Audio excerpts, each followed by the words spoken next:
नमस्कार दोस्तों, स्वागत है आप सभी का आपके अपने YouTube channel all exam guide गुरु पर। दोस्तों आज का वीडियो बहुत खास होने वाला है। आज मैं आपके लिए टॉप मोस्ट इंपॉर्टेंट 40 क्वेश्चंस का एमसीक्यू प्रैक्टिस सेट पेपर लेकर आया हूं। ये क्वेश्चंस याद कर लीजिए, 101% एग्जाम में पूछे ही जाएंगे। तो चलिए दोस्तों शुरू करते हैं वीडियो। सबसे पहला प्रश्न ये रहा स्क्रीन पर। सबसे पहला प्रश्न आपसे पूछा गया है, संविधान के किस अनुच्छेद में यह व्यवस्था की गई है कि प्रत्येक राज्य शिक्षा के प्राथमिक स्तर पर मातृभाषा में शिक्षा की पर्याप्त सुविधाएं उपलब्ध कराने का प्रयास करेगा। तो संविधान के अनुच्छेद कौन सा है जिसमें यह जानकारी मिलती है? तो अनुच्छेद 350 ए। ऑप्शन नंबर सी यहां पर सही उत्तर हो जाएगा। अनुच्छेद 350 ए हमें जानकारी देता है कि प्रत्येक राज्य के प्राथमिक स्तर पर मातृभाषा में शिक्षा की पर्याप्त सुविधाएं उपलब्ध करानी चाहिए। नेक्स्ट क्वेश्चन देखते हैं। अगला प्रश्न ये रहा आपके सामने, एतमा-उद-दौला का मकबरा आगरा में किसने बनवाया? तो बहुत इंपॉर्टेंट क्वेश्चन है। एतमा-उद-दौला का मकबरा आगरा में नूरजहां ने बनवाया था। राइट आंसर हो जाएगा option number B. Next question देख लेते हैं क्या पूछा गया है। अगला प्रश्न, बिहार में बहने वाली नदियों में से किसका उद्गम अमरकंटक से होता है? क्वेश्चन बहुत इंपॉर्टेंट है। बिहार में बहने वाली नदियों में से किसका उद्गम अमरकंटक में होता है? तो सोन नदी का उद्गम जो है अमरकंटक में होता है और बिहार में जाकर गंगा नदी से मिलती है। नेक्स्ट क्वेश्चन देख लेते हैं क्या पूछा गया है। अगला प्रश्न, महात्मा गांधी जी के राजनीतिक गुरु कौन थे? तो ये क्वेश्चन हर एग्जाम में मोस्टली पूछा गया है। महात्मा गांधी जी के राजनीतिक गुरु कौन थे? तो यहाँ पर सही उत्तर क्या हो जाएगा? गोपाल कृष्ण गोखले जी जो हैं ये महात्मा गांधी जी के राजनीतिक गुरु थे। नेक्स्ट क्वेश्चन देख लेते हैं क्या पूछा गया। अगला प्रश्न ये रहा स्क्रीन पर। क्वेश्चन नंबर नेक्स्ट है, दुनिया का सबसे ऊंचा कहा जाने वाला विश्व शांति स्तूप बिहार में कहां पर है? तो दुनिया का सबसे ऊंचा कहा जाने वाला विश्व शांति स्तूप बिहार में राजगीर में स्थित है। ऑप्शन नंबर बी यहां पर सही उत्तर हो जाएगा।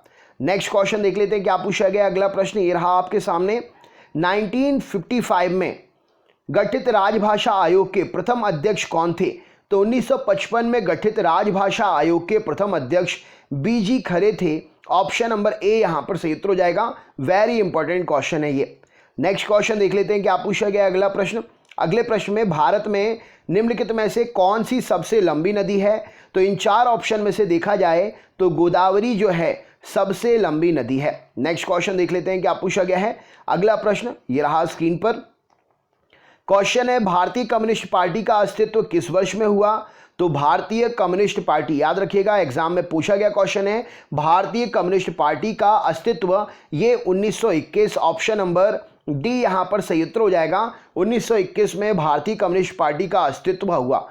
नेक्स्ट क्वेश्चन देखते हैं क्या पूछा गया है। वेरी इंपॉर्टेंट क्वेश्चन है, पुराने नाम पूछे जाते हैं।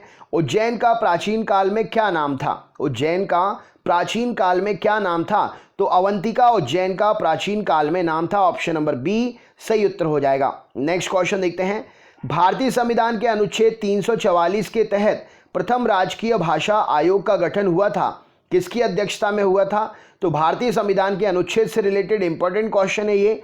तो अनुच्छेद 344 के तहत प्रथम राजकीय भाषा आयोग का गठन 1955 में हुआ था और ये माफ करिएगा 1955 में हुआ था। बीजी खरे की अध्यक्षता में हुआ था। राइट आंसर हो जाएगा।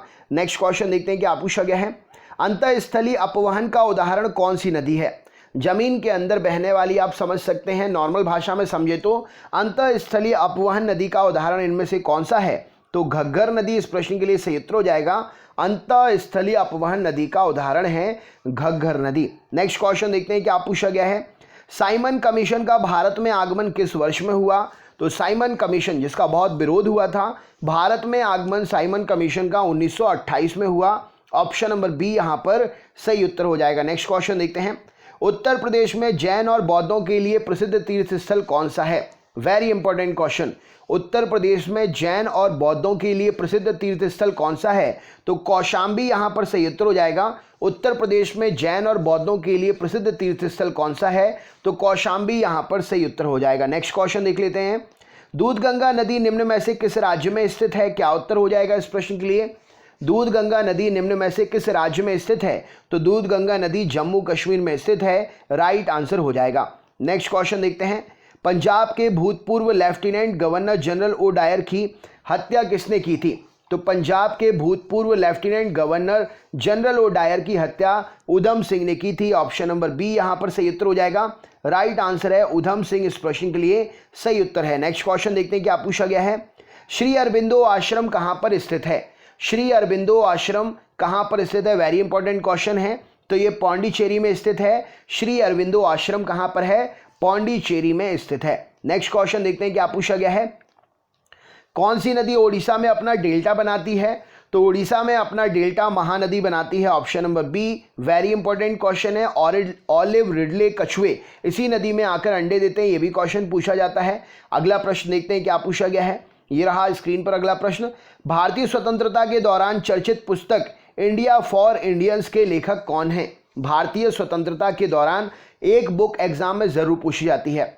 भारतीय स्वतंत्रता के दौरान चर्चित पुस्तक इंडिया फॉर इंडियंस के लेखक कौन है? तो CR दास, इस प्रश्न के लिए सही उत्तर हो जाएगा। राइट आंसर है CR दास।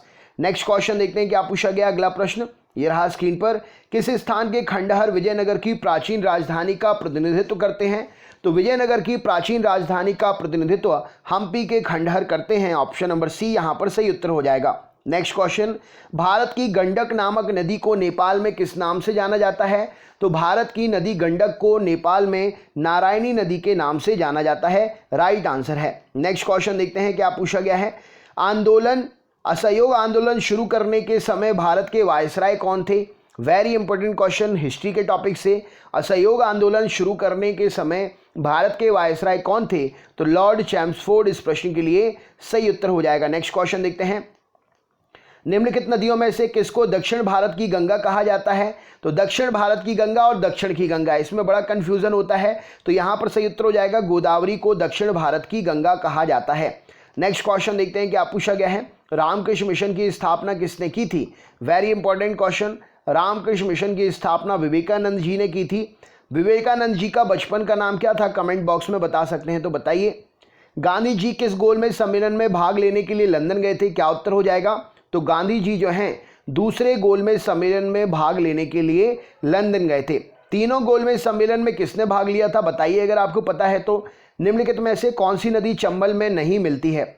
चंबल में ना मिलने वाली नदी, तो यहां पर सही उत्तर हो जाएगा बेतवा जो है चंबल में नहीं मिलती है।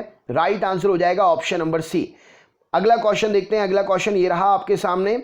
भारत की सिलिकॉन घाटी कहां पर स्थित है? तो भारत की सिलिकॉन घाटी बेंगलुरु में स्थित है। ऑप्शन नंबर डी यहां पर सही उत्तर हो जाएगा। नेक्स्ट क्वेश्चन देखते हैं। कायदे आजम किसे कहा जाता है? राइट आंसर क्या हो जाएगा? तो Quaid Azam, very important question, Mohammad Ali Jinnah को कहते हैं कायदे आजम। नेक्स्ट क्वेश्चन देखते हैं क्या पूछा गया। अगला प्रश्न।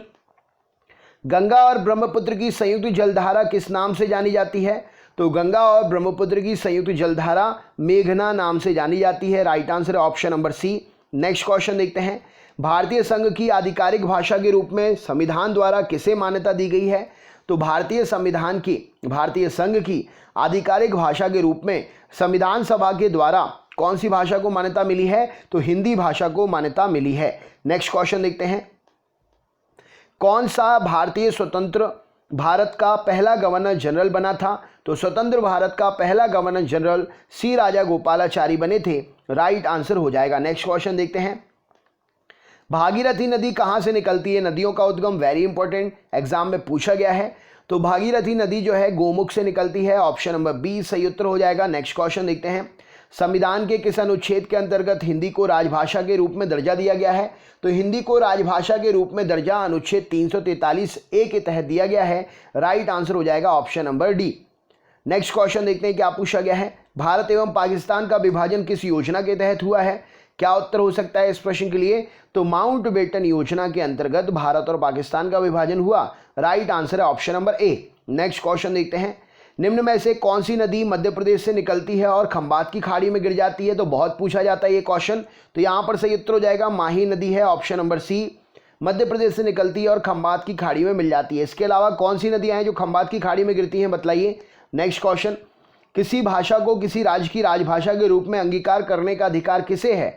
तो राइट आंसर क्या हो जाएगा? उस राज्य की विधानमंडल के पास ये हक होता है कि वो ये फैसला कर सके कि कौन सी भाषा को राज्य की राजभाषा के रूप में अंगीकार करना है।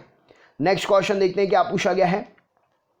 जब 15 अगस्त 1947 को भारत ने अपनी पहली आज़ादी का जश्न मनाया था तब महात्मा गांधी कहां पर थे? तो तब महात्मा गांधी कलकत्ता में थे। ऑप्शन नंबर बी यहां पर सही उत्तर हो जाएगा। नेक्स्ट क्वेश्चन देखते हैं क्या पूछा गया है। सिंधु नदी का उद्गम स्थल क्या है? तो सिंधु नदी का उद्गम स्थल जो है ऑप्शन के हिसाब से कैलाश पर्वतमाला सही उत्तर हो जाएगा। नेक्स्ट क्वेश्चन देखते हैं क्या पूछा गया है। संविधान की 8वीं अनुसूची में सम्मिलित भाषाओं में निम्नलिखित में से कौन सी भाषा बोलने वाले सर्वाधिक लोग हैं? तो संविधान की 8वीं अनुसूची में जो भाषाएं हैं उसमें बांग्ला भाषा बोलने वाले ऑप्शन के हिसाब से देखा जाए तो सबसे ज़्यादा लोग हैं। नेक्स्ट क्वेश्चन देखते हैं। भारतीय राष्ट्रीय कांग्रेस के सबसे अधिक समय तक अध्यक्ष कौन रहे थे? तो भारतीय राष्ट्रीय कांग्रेस के अधिक समय तक अध्यक्ष जो है अबुल कलाम आजाद रहे थे। ऑप्शन नंबर ए यहां पर सही उत्तर हो जाएगा। नेक्स्ट क्वेश्चन, निम्नलिखित में से कौन सा कथन सत्य नहीं है? यहां पर 4 ऑप्शन में से कथन जो है सत्य नहीं है, क्या उत्तर हो जाएगा? तो कावेरी नदी का उद्गम आंध्र प्रदेश में है, ये कथन सत्य नहीं है। अच्छा, उद्गम कहां पर है मैंने आपको लाइव क्लास में बताया है, कमेंट बॉक्स में इसका कमेंट करके बताइए कावेरी नदी कहां से निकलती है। अगर आप चैनल पर नए हैं तो चैनल सब्सक्राइब कर लीजिए, बेल आइकन ऑन कर लीजिए। क्लास रोज होती है, आप पर डे आ सकते हैं। जीके की लाइव क्लास की बात कर रहा हूं। जीके रोज सुबह 7 बजे और रात में 8 बजे होती है। आप पर डे आ सकते हैं पढ़ने के लिए। अपने दोस्तों को लिंक शेयर कर दीजिएगा जिससे वो भी क्लास में आ सकें, और वीडियो लाइक ज़रूर करिएगा जिससे हमारा भी आत्मविश्वास आपके प्रति बना रहे। तो कैसा लगा वीडियो? आपने अगर अपने स्कोर काउंट किए हो तो कमेंट करके स्कोर भी बता सकते हैं। हम आपके कमेंट पर ज़रूर रिप्लाई करते हैं और पढ़ते भी हैं। इससे पहले वाले वीडियोस देखने के लिए डिस्क्रिप्शन बॉक्स में लिंक है, लिंक पर क्लिक करके आप वीडियोस देख सकते हैं या कमेंट करके हमसे भी ले सकते हैं। हम आपके कमेंट पर लिंक शेयर कर देंगे। तो जो भी हो ज़रूर बताइएगा, कमेंट करिएगा, कैसा लगा वीडियो ज़रूर बताइएगा। मिलते हैं नेक्स्ट वीडियो में। बहुत बहुत धन्यवाद। आपका दिन शुभ हो।